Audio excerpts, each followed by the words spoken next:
Nizamabad police commissionerate పరిధిలో 18 మంది ఎస్ఐలను బదిలీ చేస్తూ సిపి కమిషనర్ ఉత్తర్వులు జారీ చేశారు.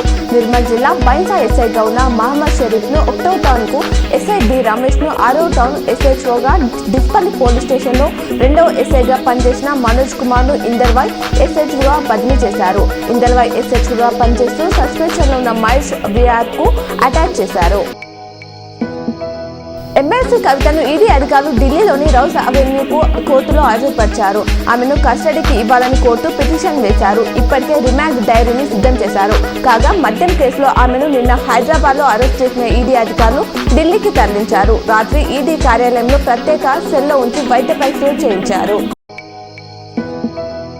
నిజామాబాద్ ప్రెస్ క్లబ్ లో ప్రజాస్వామ్యం పరిరక్షణ సమితి ఆధ్వర్యంలో మీడియా సమావేశం నిర్వహించారు. ప్రజలకు ప్రజాస్వామ్యం, రాజ్యాంగం ఎంత అవసరమని అన్నారు. కుల మతాలకు అతీతంగా వీటిని ప్రతి ఒక్కరూ కాపాడాలన్నారు. ఎమ్మెల్సీ కవిత అరెస్టు చట్ట విరుద్ధంగా రాజకీయ కుట్రలో భాగంగానే జరిగిందని మాజీ ఎమ్మెల్యే బీఆర్ఎస్ ఎంపీ అభ్యర్థి బాచేటి గోవర్ధన్ ఆరోపించారు.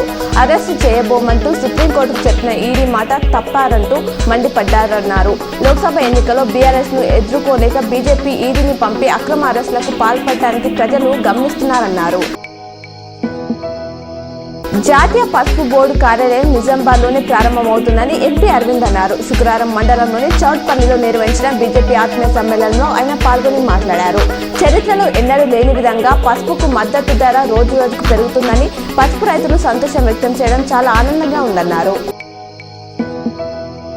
ఎమ్మెల్సీ కవిత అరెస్టుపై నిజామాబాద్ ఎంపీ అరవింద్ స్పందించారు. కవిత అరెస్టుకు బీజేపీకి ఏం సంబంధం లేదన్నారు. చెల్లి లిక్కర్ స్కామ్ చేయకుండా కేటీఆర్ ఆపాల్సిందన్నారు. బీజేపీ ప్రభుత్వాలను ఏర్పాటు చేసిందని, బీజేపీని బద్నాం చేయడం మానుకోమని హెచ్చరించారు. సోమవారం జగిత్యాలలో జరిగే మోదీ సభను విజయవంతం చేయాలన్నారు. నిజామాబాద్ జిల్లాలోని సినిమా థియేటర్ల యాజమానులు ఏ సర్టిఫికేట్ సినిమాలకు మైనర్లకు అనుమతించొద్దని సిపి కమిషనర్ శుక్రవారం ఓ ప్రకటనలో తెలిపారు. ఆయన మాట్లాడుతూ జిల్లాలో అనుమతి లేకుండా డ్రోన్ వాడడం నిషేధమన్నారు.